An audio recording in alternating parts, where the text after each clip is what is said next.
Good morning, HubSpot Nation. Welcome to Wake Up with Customer Platform, your unofficial HubSpot morning show where we help you discover the platform value you already own. I'm Chris Carolyn, joined by George B. Thomas and Madeline Donovan as we make sure you're not sleeping on HubSpot's true capabilities.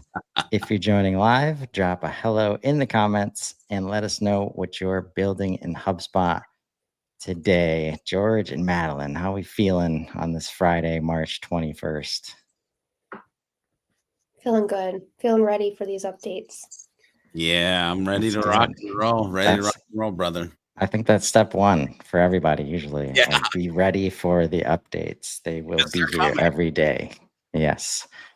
So we'll dive in an interesting title that I need to know more about. Sensitive data comment notifications. Yeah. Low impact. What is it? When commenting with colleagues inside HubSpot, users receive detailed comment notifications via email and other channels. These notifications contain the details of the comment threads, making it easy to catch up directly from your inbox without having to log into HubSpot to read the latest comments. Oh, interesting. So why does it matter? If users enable the sensitive data setting in the data privacy settings, their comment notifications will no longer contain any of the thread details to keep their data compliant and secure. And this means that users will have to log into HubSpot to catch up on their comment threads. Interesting.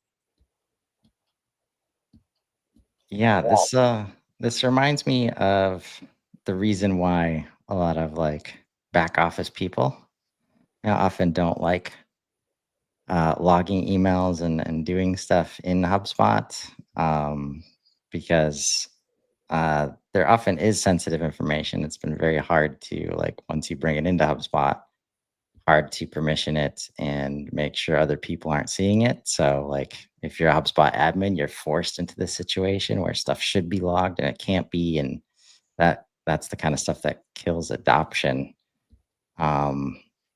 I feel like there's like a disconnect between the what is it and the why does it matter. They're kind of like if you go down to the how does it work, it's a little bit more interesting too. Like one of the things I was breezing through here is that it's worth noting that if you do enable this setting to include comment notifications, it will only apply to new comment notifications, not historical ones. So that's something to note. But Madeline, what are your thoughts on this? Yeah, I'm curious. When it said sensitive data, I was imagining that HubSpot would be scanning the notifications or something like that. So I'm kind of surprised that it's a setting that you can choose to turn on or off, and not like a combination of like some comments do appear in your inbox and some don't. But this is great. Like notifications in general and being able to control those more is huge for admins trying to gain adoption across their teams who might not want to log into the portal as much as others. So yeah, let's be honest too. Like the conversation of sensitive data in HubSpot is like a blip on the radar of like a massively long radar of non-existent. So the fact that they're building on this is a good thing as well. Indeed. Love to see the progress there. But definitely, so what we don't want you to do is make an assumption that this relates to all the other sensitive data stuff that's been happening, because it looks like it's a different setting and talking about your own data in HubSpot. So check that out. Number 2, multi-language support available for double opt-in emails in a private beta. What is it? Marketers and admins can set up their double opt-in experience in multiple languages if desired. Oh, wow. And why does it matter? For marketers serving a global audience, which is probably many of us, you can set up your double opt-in confirmation email and pages in multiple languages to ensure contacts receive them in their preferred language, enhancing user experience. There's the magic words, ladies and gentlemen. I'm just going to say user experience and engagement. This is great. I mean, the fact that double opt-in is so important in itself, you want that assurance that your lead or your contact really wants to be hearing from you. So it only makes sense that you'd want that to be in their preferred language. Yeah, because I think, as George mentioned, there's probably more people serving a global audience than they might want to admit. And these are the kinds of things where it's like, yeah, we would love to serve them more, but I can't necessarily hope they speak English, because I can't do this in other languages. I think stuff like that is where AI is going to be super powerful in helping cross a lot of those gaps that have been, and stuff like this, like, of course, to make that possible, like, there's so much AI happening behind the scenes to be able to translate effectively. Yeah. And that being said, just always with all this multi-language stuff, like, check it out like before and make sure it's reading right. That's the challenge that a lot of people have. Like, there's still a resource there that needs to be, like, making sure this stuff localizes, like, properly. It's not just, Google Translate, which, again, AI is getting a lot better there as well. Number 3, new sidebar in the marketing email editor. High impact. Yeah, it keeps getting better. What is it? Starting January 9th, Well, that was a while ago. we will be rolling out a refresh side navigation of the marketing email editor. So this must be going from beta to live today.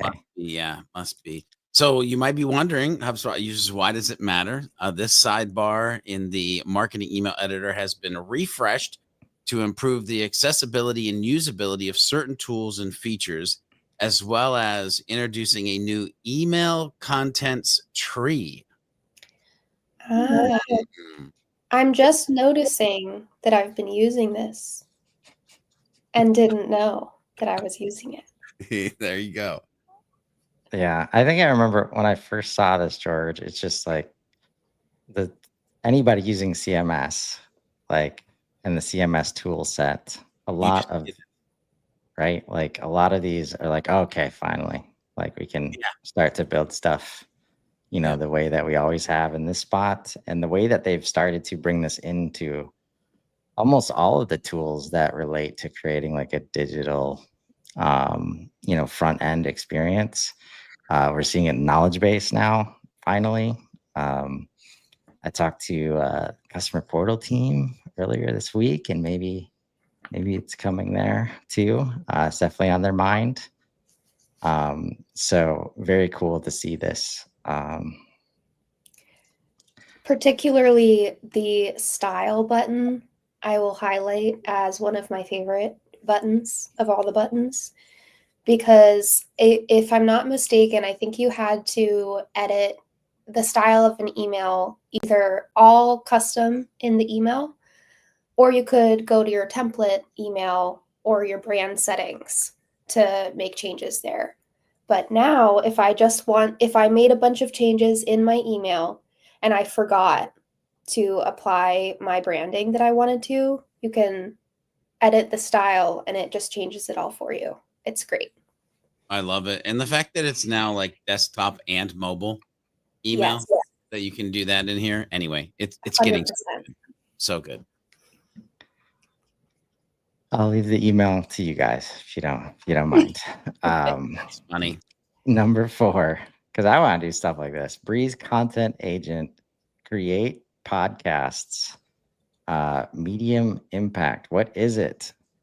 Breeze Content Agent uses AI to create engaging podcast scripts, show notes, and artwork powered by your CRM data. That is a new line, I think, because this update has come up once. But that I was about to ask you, George, Yeah. why should we do it here than in all the other tools that we're used to using? Well, I mean, first of all, listen, scripts, show notes, artwork, that's actually probably the hardest part of getting on and doing a podcast. Cause like getting on and doing what we're doing now, educating, adding value, like talking, that's easy. So, and though, powered by your CRM data, again, this is content. So think about all the content that you already have.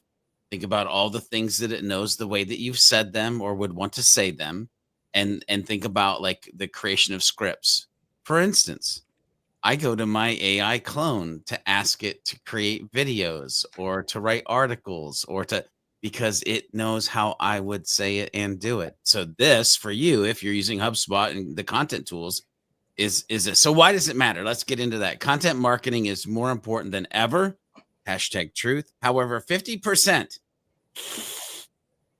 I'll just say they typed it. I'll say it. 50% of B2B marketers report that creating high quality content consistently is challenging and resource intensive. I feel like that number should be higher, but okay.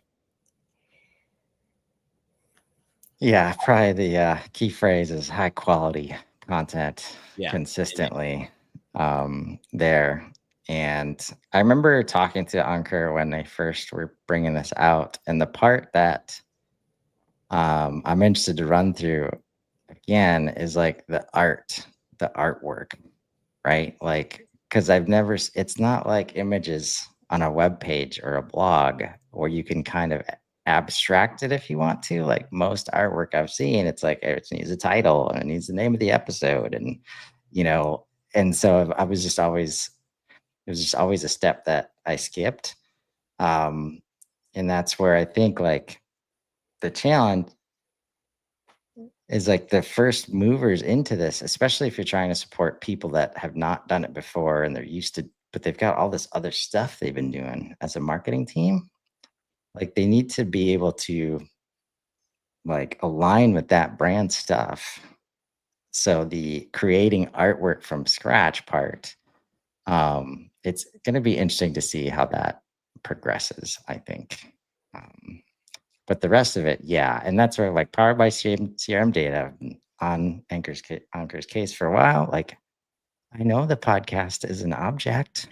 Like, can I just use the CRM infrastructure, please? Right. Right. Right. Yeah, and I think like creating high quality content consistently, I think that's high quality content doesn't just mean like it's worded well, it's I don't know, like concise. It to me as a marketer it means specific. And you're talking about examples and relevant examples to the topic that you're talking about. And so powered by your CRM data, like it has the resources it needs to pull into this content topic. So I'm really interested I to love see that if you this I works. love that you brought that up because I love learning like what other Madeline, what other humans consider like high quality content. Because for me, it's like it hits me in the feels, it leads me to insight, and it makes me want to take action. Like that's Right. high quality content. Like Yeah, absolutely. I don't know if hopefully your CRM data will help you get to a place that it's easier for you to create that for the users that you're trying to create an experience around. Right. Yeah. And this is like, it's interesting to watch this. Like, so define the podcast idea by entering a topic for your episode. Select from one of the suggested podcast episode titles. Review and adjust the podcast episode outline. Click Generate Podcast. Once ready, you will be redirected to the podcast episode editor to edit and publish the episode. That's interesting. Like, Yeah. we don't have to record it No. at some point, or Well, so no, I think this is Is this the transcript into Yeah, like I think audio? transcript That's into tight. audio, which Yeah.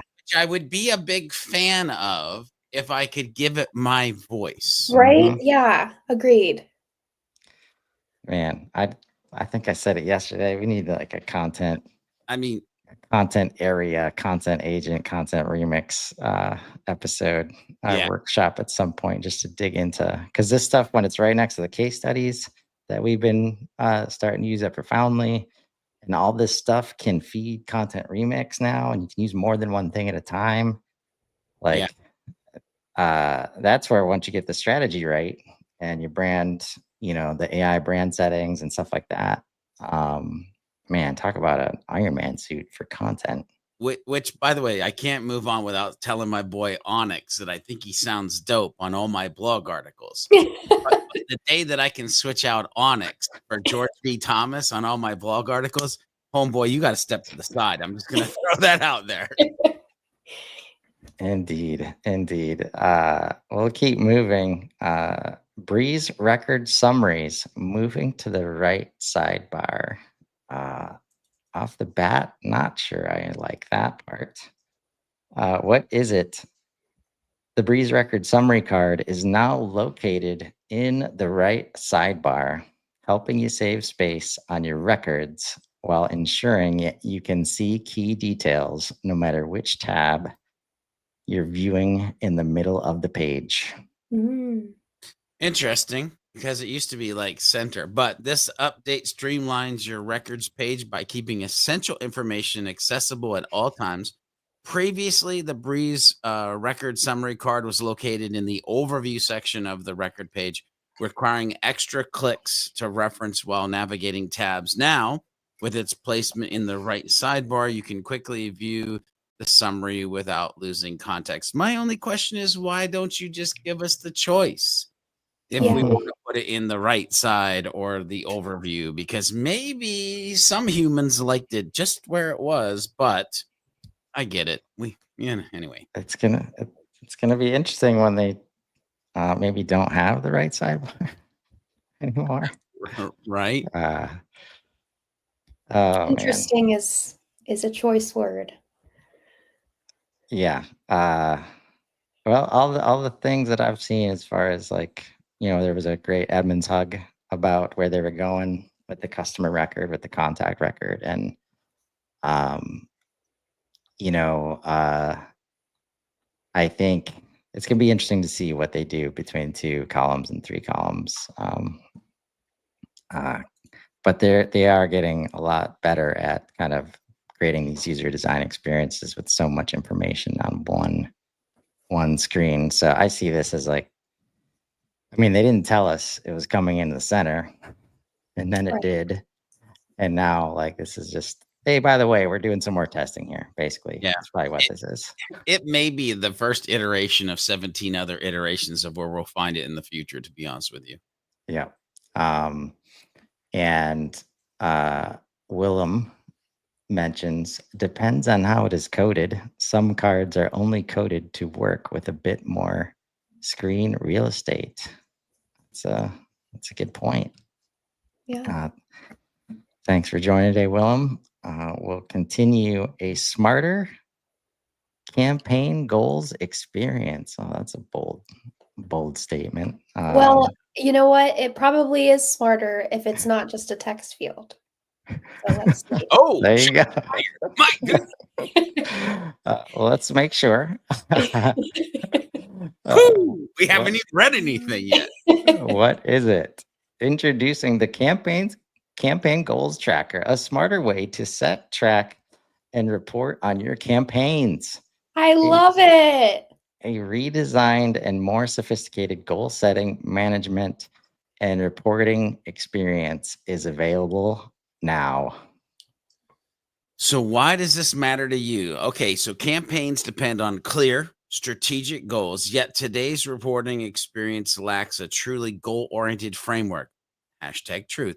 Until now, campaign goals have existed in 2 limited ways: as a default campaign goal property, disconnected from the campaign reporting experience, making tracking difficult, or through a basic edit campaign goals modal, which allowed you to set targets for sessions, new contacts, and influence contacts, but with no guidance, validation, or flexibility to track other or new campaign metrics.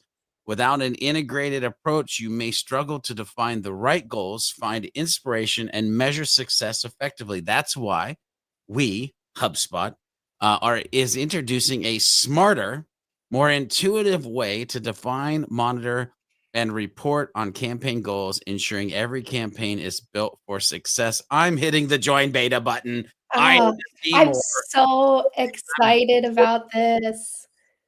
And like that last part, I think you said define, I forget the middle word, and monitor.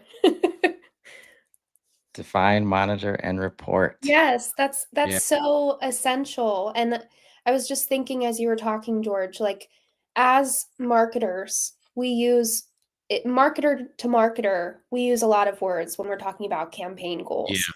But that doesn't mean that your leadership team or your sales team or whoever else on your team knows what the heck you're talking about when it comes to goals for a campaign. And when you want to show them, hey, we wanted to do it for this, whatever reason, and look, it's working. You don't even have to know what we're talking about, but it's working because we have this nice graph. That's huge. So Yeah. super excited. Yeah, this looks amazing, and think we should maybe all of the updates to the campaigns tool That's the thing. I go back recently. to yesterday, right? And like now there's media in there and Yeah. documents in there. And so it literally is becoming this like sales and marketing campaign tool that now we can do better goals with. Anybody getting the feeling that you should be paying attention to creating campaigns, which means that you probably need to create content, which means you probably need to show up to the world adding value and educating humans on the things that you do to help. Oh my God. Yeah, I think let's build campaigns with Mel and Donovan should be something Ooh, in the yeah. future. Yeah. But campaign, as you mentioned that, Madeline, I think campaign, as I started to move from like production and quality control into sales and marketing, campaign might have been that first word Mm-hmm. where I was like, oh no, I could do Yeah. without this in my day because everybody thinks of a campaign differently, and you got Salesforce campaigns and look nothing like marketing, like HubSpot campaigns, and I was Yeah. just like, is it an email? Is it a set of emails? Is it the whole year? Everybody would have a different definition. So Bro, Yes. for years, I've had to teach this tool of like, it could be email, it could be PPC. But let's be honest, the way I'm going to teach it to you today is this is what an inbound campaign is. And then I would literally teach them the things that they should build around that. But anyway, right, but now we can add stuff like sequences and stuff like that, right? Playbooks is huge. Yeah. documents is huge. Yes. So it's Like, Yeah. literally like, let's just get to like customer campaigns, like revenue campaigns. Sales Um, enablement campaigns is huge. yeah. yeah, So wonderful to see that. Great job, there's a new show, campaigns team. campaign show. I'm telling you. Yeah. Anyway, Help desk spaces. Okay. High impact, private beta. What is it? Admins now have more effective ways to organize their teams in help desk. We're excited to introduce spaces, dedicated team-based working areas designed to bring structure to ticket management and enhance focus for your support teams. Interesting. wow, this is interesting. And I literally have to go to your screen to read this because I, in the portal I was in and went to my portal, I can't find it anywhere. Dang on it. Anyway, why does it matter? High volume support teams rely on effective organization to keep up with the constant flow of tickets. Without this, support teams face bottlenecks, redundant work, and lack of focus, all of which slow response times and frustrate both agent and, yes, me, the customer. Spaces addresses this by providing dedicated work areas built around team tickets, With Spaces, high volume support teams can focus on the right tickets without distraction and ultimately deliver faster customer support at scale. My friend Aaron, I know you're probably not watching this. I'm going to send you an email later. You need to know about this right now. Oh my God. Okay. There. I'm done. Sorry. Hopefully Aaron has Service Hub Enterprise.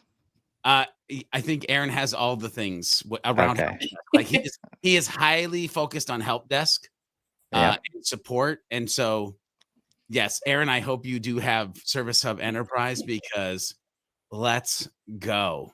Yeah. This looks, man, the user management and the workspace management and like, Yep. oh, Yeah, man. and I think something that's been missing for a while is like there are different types of tickets. People use tickets in so many different ways.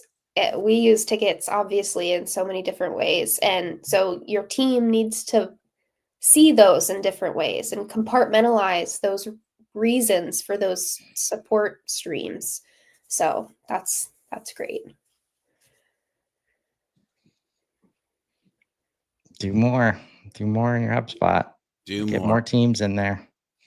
Just when you thought you couldn't, HubSpot does an update. I'm just saying. Separate WhatsApp transactional and marketing subscription types. What is it? Introducing separate opt-ins, opt-outs for WhatsApp message types, WhatsApp marketing, and WhatsApp transactional. You can now manage and obtain distinct consent for marketing and transactional messages, enhancing your communication outreach strategies and overall customer experience, and not getting wrecked by the new update that's coming April 1st from Meta, I guess, that is changing the rules in the US related to, WhatsApp marketing messages, which is behind the scenes here. By the way, somebody needs to just do a whole like WhatsApp HubSpot course.